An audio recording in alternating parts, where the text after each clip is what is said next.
Welcome to the Female Founder Friday podcast, a collection of inspiring conversations with the most interesting entrepreneurs and female business owners. I'm your host, Lindsay White, and together with my incredible guests, we'll explore the struggles of being a female entrepreneur, the most important lessons, and the future of women leaders in business. And I'm passionate about helping female entrepreneurs become the calm, confident leader their team and their business really need. And that's why I've recently launched my 6-week mental fitness bootcamp. This amazing program will help you tackle your inner critic, tame your saboteurs, tap into your sage inner voice, and help you build the mental muscles you need to quickly overcome the changes and challenges you're facing right now. If you're ready to transform your leadership and your life, connect with me today at highvoltageleadership.ca/positive intelligence to learn more. My guest on this week's podcast is 𝐂𝐫𝐤𝐲 𝐉𝐨. 𝐂𝐤𝐫 is all about creating sustainable success for entrepreneurs, mostly because she knows what it's like on the other side. After deciding to start her social media management business and working flat out for nearly 2 years, 𝐂𝐤𝐫 realized she wasn't really doing the work that she loved. So she made that all-important pivot, and now she helps others do exactly the same thing.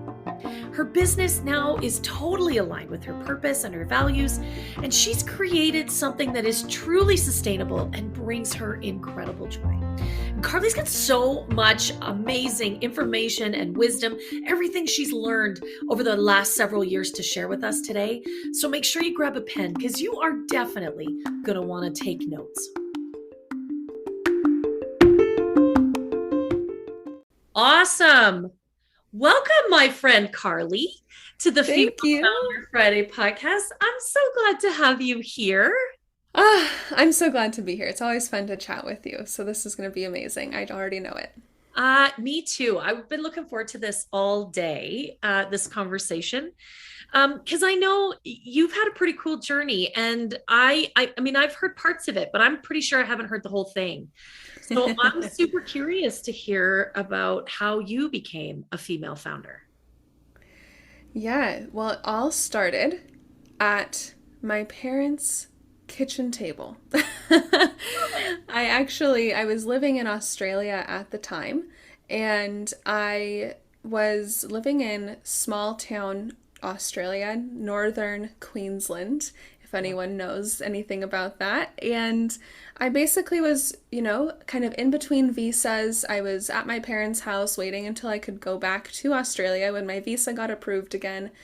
And I just was realizing I don't want to go get another kind of normal job. And so I just sat down, thought, what do I actually want to do? What are things that I'm actually good at? I had previous experience managing social media for other businesses that I worked at. And I was like, well, I know how to do that. So I basically went for it. I decided I was going to be a social media manager. I am no longer a social media manager, so we can talk about that journey. But that is how I started about 3.5 years ago. Yeah, I'm by the tone of your voice, I can tell that became something that you thought might have been cool to start with and didn't end up being nearly as fun as you thought it was. Yes, you are good at reading the tone of voice. Yeah, absolutely. That was rough. My whole first year in business, really, when I was exclusively focused on social media, was really rough for me. One, because starting a new business is tough, especially when you don't really know the business side of things, when you just are like, well, I know how to do this, I know how to do social media, but the actual process of getting the clients, how much to charge, how to enforce boundaries around your work, all of those different pieces were things that I just had no clue, and it was exhausting, it was challenging. I was great at the social media part, but everything outside of that was just really, really rough. And as I kind of continued forward with that, I also realized that social media was something I was great at, but something that it wasn't my true zone of genius. So it took some pivots along the way, but thankfully through that process, I was able to figure out what my zone of genius is, what I'm great at helping other people do. And that really is helping them create sustainable businesses. One, because of my own experience having totally unsustainable businesses. But two, really focusing on what's the simplest pathway to your sustainable success. And using, yes, some of the skills that I have that made me a great social media manager, but then taking them way beyond that and helping people really get the foundations of their business in place so that they can have the consistent income and the sustainable success. Yeah. And I can just say that I've spent some time with Carly, and every conversation we've had has been incredibly valuable to me, in terms of how I run my business, how I'm trying to connect with the clients that I'm really passionate about working about. Carly has an incredible ability to clarify, to drill down, to really get to the heart of the matter, and really asks beautiful questions, which as a coach, I truly appreciate that skill. Not everybody has that, Carly. And that's something that you do brilliantly. And I love this idea. I think for those of us that are female founders that own our own businesses, that's really what we want. We want a sustainable business for Absolutely. us, and like for the organization, but also sustainable for us on a deeply personal level. Yes? Absolutely. Yeah. And I think that's what, when so many of us, when we start our businesses, we kind of get lured in by the, woo, make lots of money, have lots of freedom. This is going to be so great. Do the things you want to do. But like I experienced when I started my business 3.5 years ago, I had no fucking clue what I was doing in any of that. Nope. And the sustainability piece wasn't even a thought until about 1.5 years ago, when I realized I can't keep going at this pace anymore. I'm exhausting myself. Something has to change. This is way too hard. This isn't fun. And I need to figure out, if I'm going to keep running this business, how can I actually enjoy what I'm doing? And how can it be something that I'm going to want to keep doing for the foreseeable future? Yeah. I mean, I've been there. You and I've had this discussion. Like, I have totally been there, where you are just working so hard because you're so passionate. And I think that is something that runs true for all of us that are entrepreneurs, founders, is we're really passionate about what we do, whether it's a product that we sell, whether it's a service we deliver. We're deeply, deeply connected to those things. But man, that's a double-edged sword, because we'll just knock ourselves out, try and make it work. Right? Totally. And here's the thing too, right? Like, when you first start your business, you're like, I have no clue what I'm doing. This is really hard. Running a business is hard, all of that. But then even when you figure out how to actually run your business, and you figure out how to be making more money, and even when you are successful, quote unquote, successful in business, there still is a lot of opportunity to begin to weave sustainability into the DNA of your business, because you can be very successful on paper and you are so passionate about your work, your clients are getting amazing results, your team is doing amazing whatever, but you are dying on the inside. And there's a problem there, and the business isn't going to last, the success isn't going to last until you start focusing on, how do I make this sustainable? How do I make this something that I love doing, that I love showing up for, that I love being a part of, and I love leading? Yeah. And I think I think that's super cool. And that, we sort of have the same ideas around that. We just come at it from sort of different angles, don't we? Because it's absolutely so true. Like, how you can, the question, as you were talking, the question in my mind is it really success? Yep. Right? Like, is it really success if you are deeply dissatisfied with what you're doing and where you're at in your own life? You can, success is not just defined by money. Money's just a metric, right? But if you don't feel successful on the inside, like, it's not worth it. It's not worth it. It's not. Yeah. It's not worth it at all. Absolutely. We have to, part of this whole conversation on sustainability is really, how are you defining success? And I always joke, when I define sustainable success, I say consistent 5-figure months, doing work you love doing in the way you love doing it. But I always joke that I only include the consistent 5-figure months piece because that's what people already think that they need. Oh, I need lots of money. Okay, great. So that's what's going to make this sustainable. And it's like, yeah, more money to an extent can absolutely make your business a lot more sustainable. But the most important part of the definition of what sustainable success is, in at least my definition of it, is doing work you love doing in the way you love doing it. And really with that comes so many conversations on boundaries, on how you're spending your time, on the way that you are feeding and nourishing your energy. There's so many other conversations there that go way beyond the conversation of how much money are you making. Oh, you know what? I think it's so true. I think we are told, it's a myth that we sort of buy into, that success only comes through the dollars in our bank accounts. And in believing in that, in allowing our own saboteur voices to tell us that, which is a lie, just to be clear, it's a big lie. Yes. I mean, how many people do we see? Like, let's just be honest about it.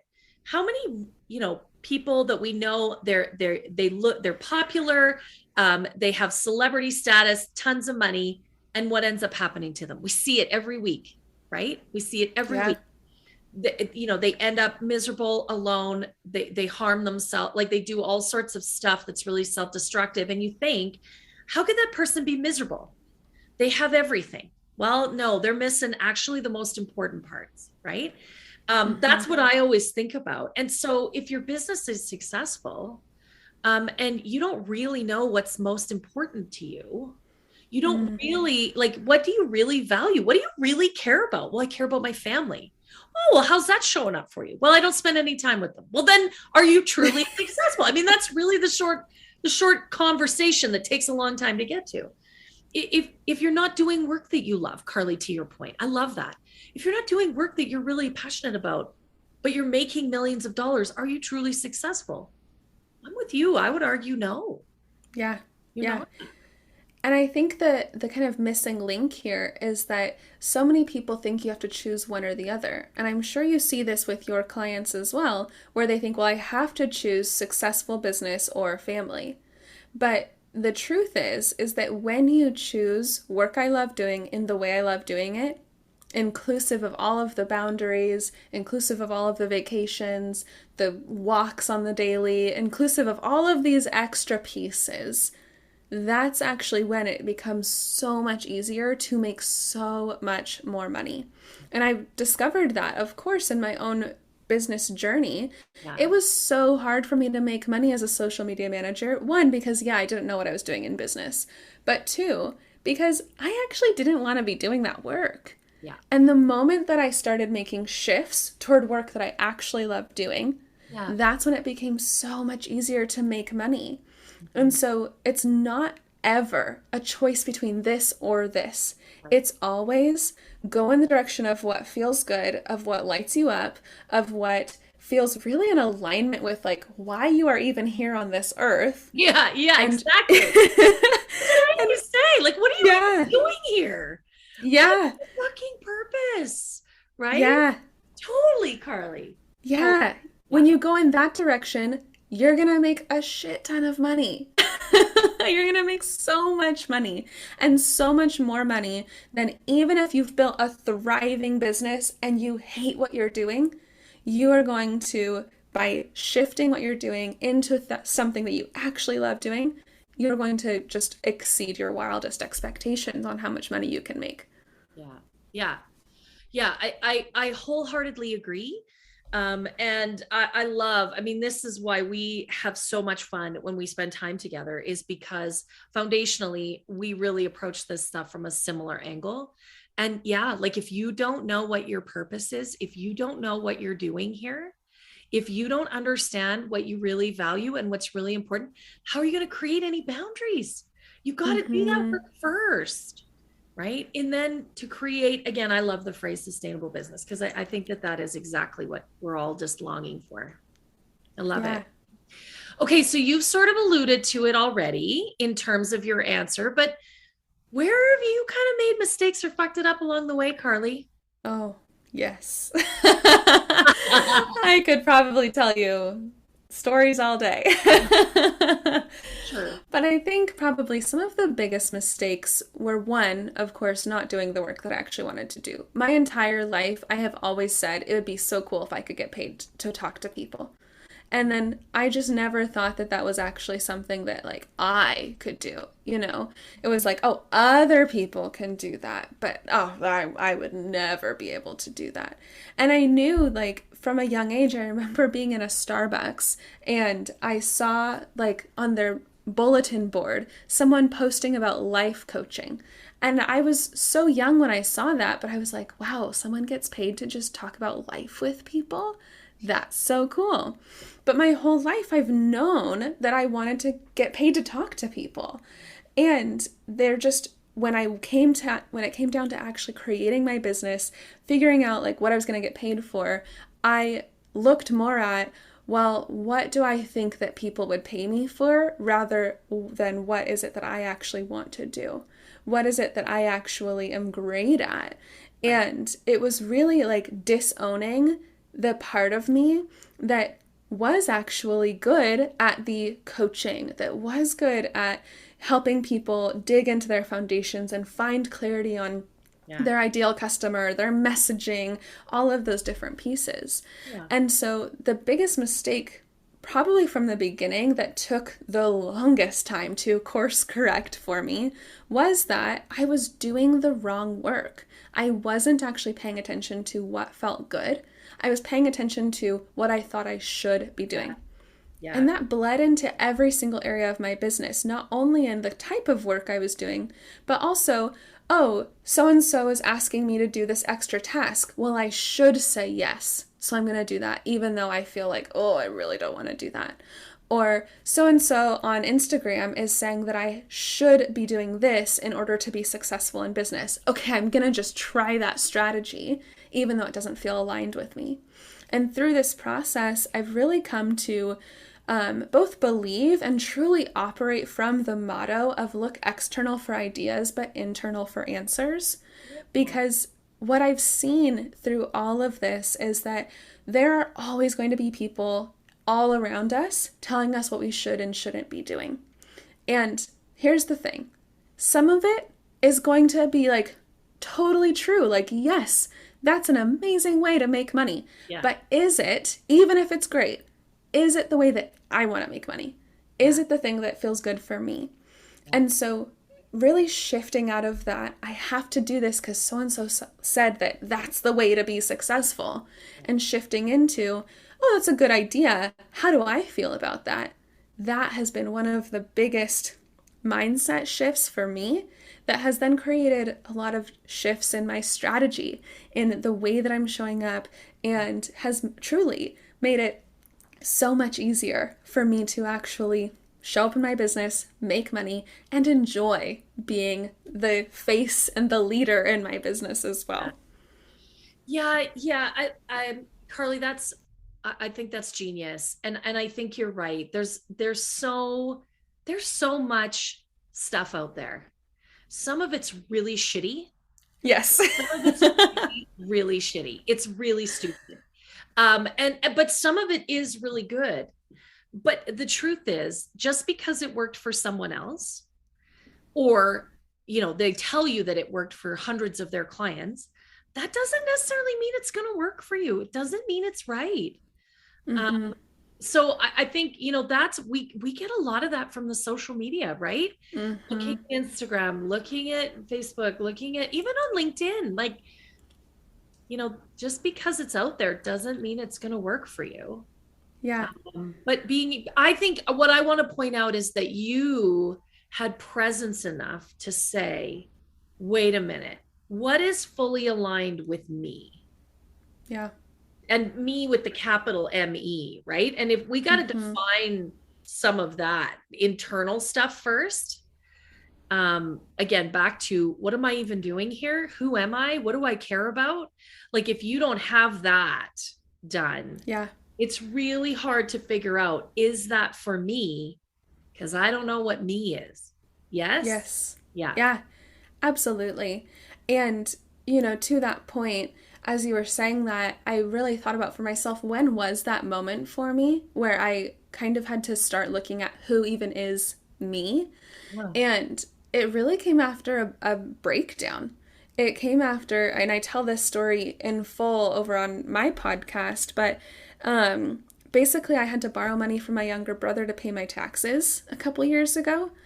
And that was just like a slap in the face for me of, really? This is where I'm at?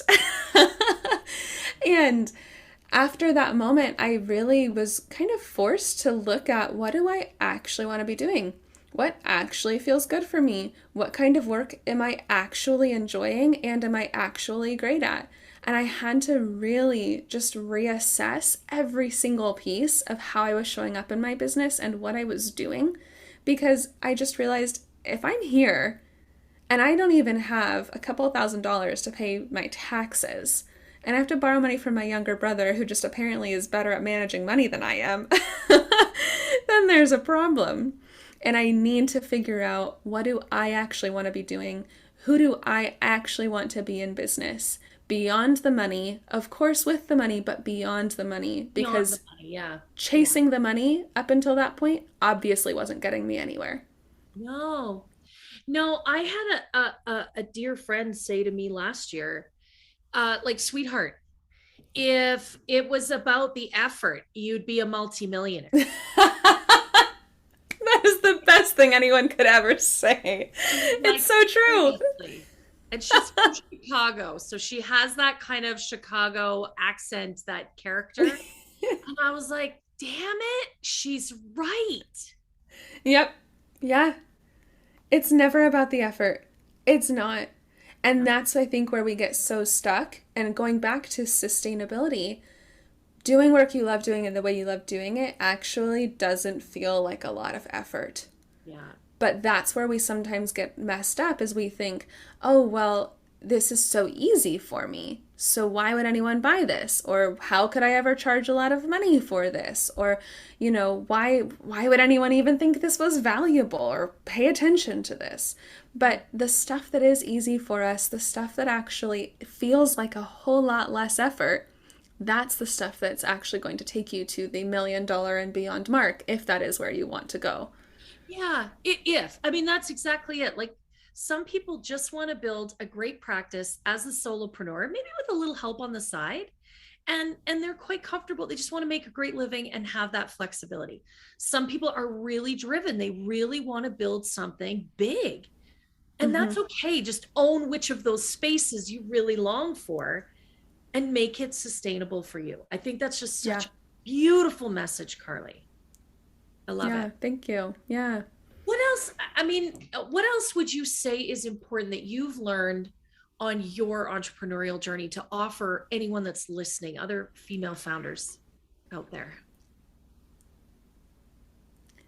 My brain just went in a million different directions. I'm just thinking, I've had so many conversations with clients just this week that I'm like, oh, every single person needs to know this. But let's see. I think it really is, beyond the look external for ideas, look internal for answers, beyond, start weaving sustainability into the DNA of your business right now.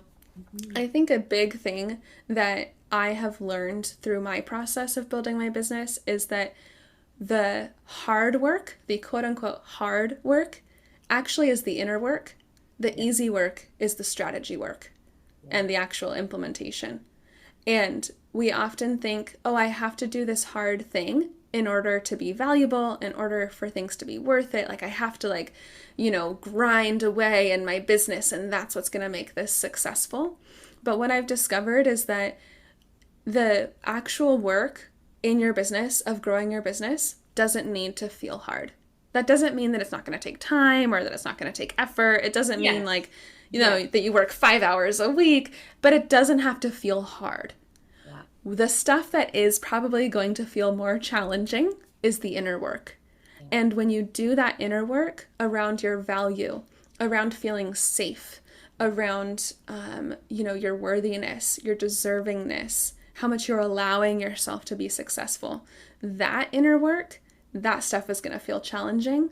But every single time that you do that and that you take the time to pause, even if you're in the middle of your day and you're like, I have to get this thing done, but you are coming up against some sort of block or experience or fear or whatever, if you take the time to pause and focus on that inner work, even if only for 10, 20 minutes, it's going to feel hard, but it's going to feel so much easier afterward.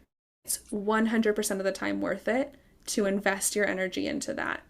I really love that you said that so emphatically. And I know, Carly, that you continue to do that work. You are very successful. You, like you said, you just started your own podcast, but I know that you do great work with your clients. I've seen it, I've felt it. And I know that you continue to do that work. That's not a one and done. That's not a weekend workshop. That's not, it's a journey, not a destination. Isn't that the way? Yes. I mean, I know you continue to do that. And I know that, even, the time we've spent together over the last 6 or 7 months, I know how much you've expanded in that area. I see it. I feel it. I do mine. I always say, if you see a coach out there that doesn't have their own coach, they're bullshit. Don't run, don't walk, right? Like, if they're not interested in doing their own work, they're not worth a damn, right? And I think that you're right. It's hard work, but it's so rewarding.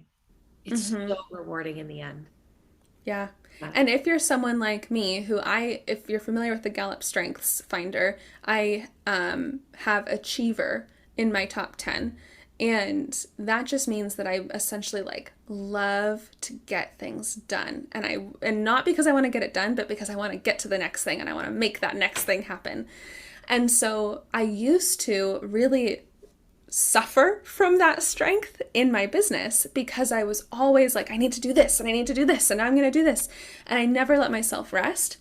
And so if you're someone like me who has a tendency toward that, the kind of life hack here is just put that toward your inner work. Put that energy toward your inner work. Beautiful. And then let the business be a little bit easier and kind of keep flowing. And of course, with that, also learn that you need to slow down and that you can't always be fixing yourself. You don't need to be fixed. Those are all lessons I've had to learn. But it really fulfills that achiever in me when I feel like I've broken through something. When I feel like I've broken through that fear or that piece of resistance, or I've shifted a belief and now I find myself taking different actions. That really fuels that piece of me. And so I still feel like I'm doing hard and good work, but it's not as hard as it used to be because it's not focused on all these external things. Yeah. I love that. The phrase I used this a few weeks ago with a client, what if you rested as hard as you work? Yes. Oh, and that is so powerful. Yeah. Yes. And the funny thing with that is I have learned that lesson over the past 6 months or so. Yeah. And the idea of rest has felt hard for me. Yeah. And so therefore, it has been something that I can achieve. And I can put my achiever on. I'm going to rest. I wish you could see her face as she talks about this. It's hysterical. No, but I think this is the truth, right? We look at rest, first of all, as something that is optional. We look at rest as something to be done when all of the things are finished and tied up with pretty little bows, or rest is some kind of reward. And it is absolutely none of those things. It is 100% a top requirement in order to perform at your best. Absolutely. Right? Yeah. So I asked my client that question and she was like, holy shit, I don't even know what to do.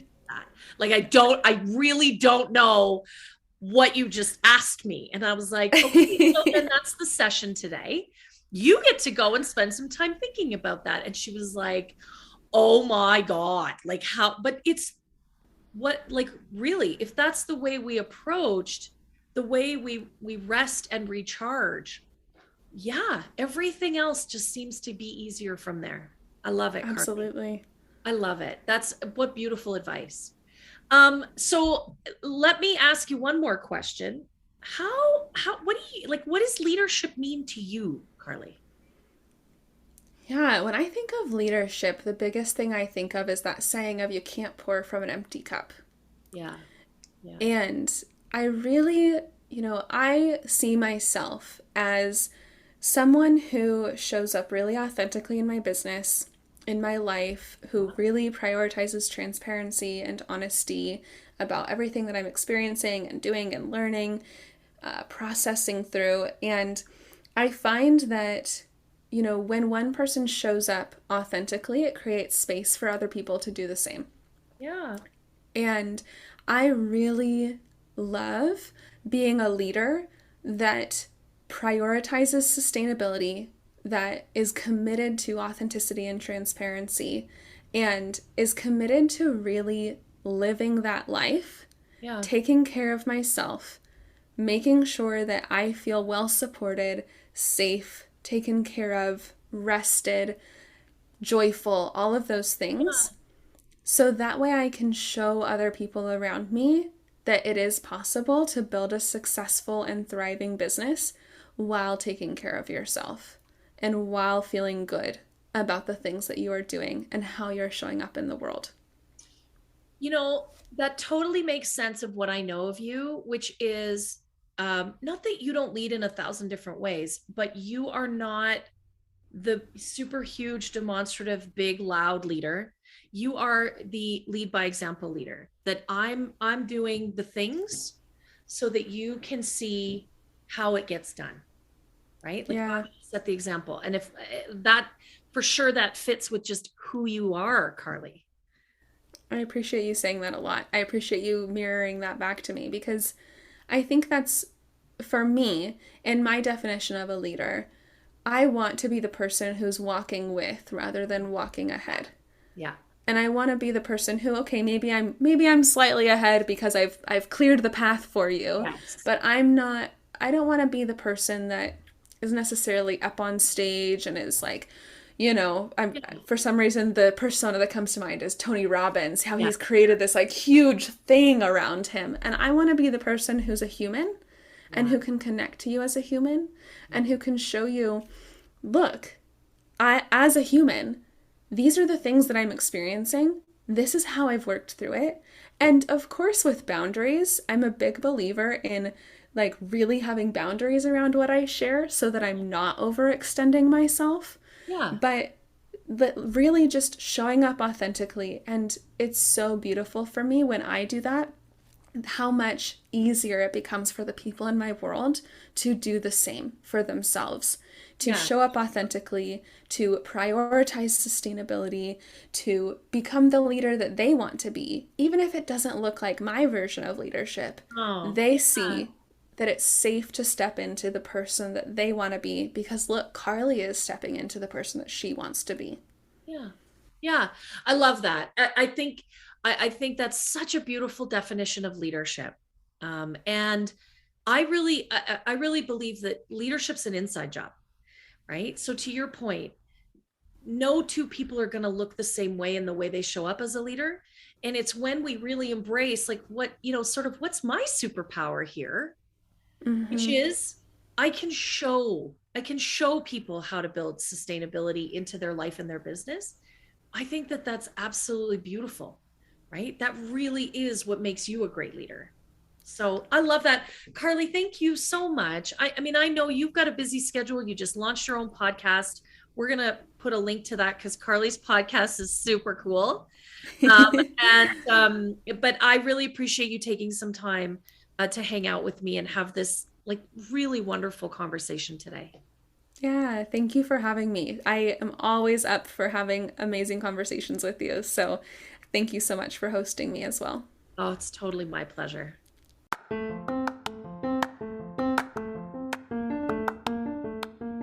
To everyone tuning in today, thank you so much for listening to the Female Founder Friday podcast. I love Carly's belief that when you are authentic, you create space for others to do exactly the same.